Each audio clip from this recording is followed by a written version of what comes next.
Assalamualaikum dan salam sejahtera. Video saya kali ini saya nak tunjukkan macam mana kita nak masukkan gambar yang berada dalam internet. Okey, bukan gambar yang berada dalam komputer kita ataupun dalam handphone kita, bukan. Cara nak memasukkan gambar yang ada dalam internet masuk ke dalam website kita. Okey. Pertama sekali kita kena carilah gambar mana yang kita nak masukkan. Kalau tuan-tuan nak cari gambar, saya cadangkan gunakan Google Image. Okey. Contoh saya nak masukkan gambar SIM card tuan Excel, contoh dia. Saya hanya type dekat atas ni, nanti dia akan search kan. Tone jarak Excel. Saya enter. Saya pergi dekat image ni, saya klik dekat image ni. Okey. So dalam sini banyak gambar-gambar SIM card tuan Excel. Jadi tuan-tuan boleh klik mana gambar yang tuan-tuan nak, klik dekat sini contoh dia. Tuan-tuan boleh klik dekat view image. Macam tu. Okey. So tuan-tuan boleh ambil dia punya URL ada dekat atas ni. Okey. Tuan-tuan boleh ambil URL. Dia ada dua cara, sama ada ambil dekat atas ni ataupun klik sebelah kanan. Copy image location. Image location tu maksudnya lokasi URL dia. Dua-dua boleh. Nak ambil dekat sini copy image location pun boleh, ataupun ambil yang dekat sini. Kalau nak ambil image location tu klik sebelah kanan ya. Copy image location. Saya klik dekat sini. Saya pergi dekat website. Okey, page mana yang saya nak masukkan? Katalah saya nak masukkan dekat page dekat sini katakan. Okey. Saya nak masukkan dekat sini. Saya klik sahaja sekali dalam kotak ni. Saya pergi dekat atas ni, insert image. Sini pun boleh, ataupun tuan-tuan boleh klik dekat logo image ni pun boleh. Klik dekat sini.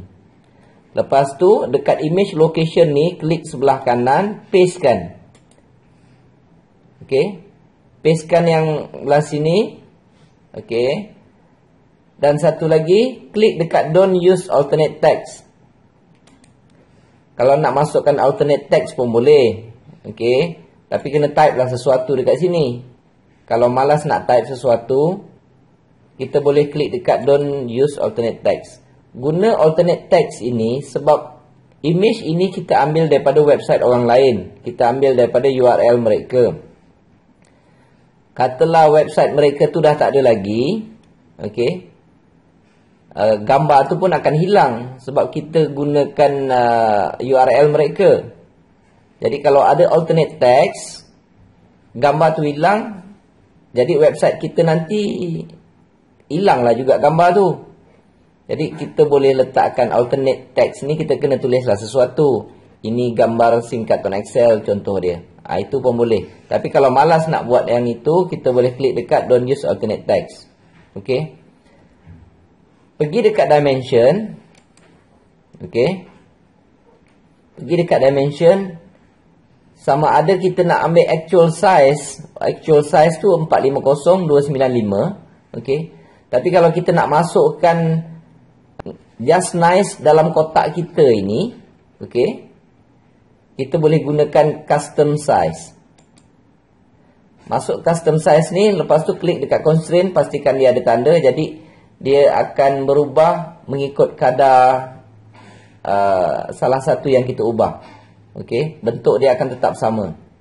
Contohnya dalam petak ni 342 pixel dia punya lebar. Jadi kita boleh ubah sini 342. Yang bawah ni akan automatically adjust bersesuaian dengan lebar tadi, asalkan kita klik dekat constraint ni. Apabila dah okey, kita klik okey. Alright, dia akan masuk. Okey, dia akan masuk dekat sini. So ini cara kita nak masukkan image daripada website orang lain ke dalam page kita. Jadi jangan lupa savekan page ini. Okey. Dah save. Jangan lupa upload. Yang ini file belajar yang kita buat. Pergi dekat FileZilla. Ini file belajar. Klik sebelah kanan, upload.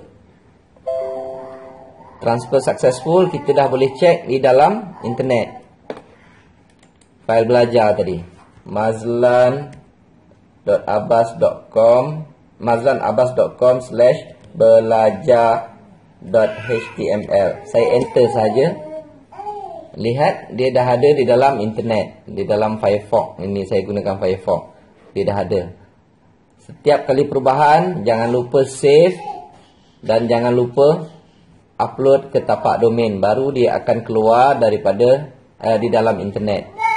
Jadi saya harap dengan video ini kita tahu macam mana nak masukkan gambar ke dalam website kita. Terima kasih. Assalamualaikum.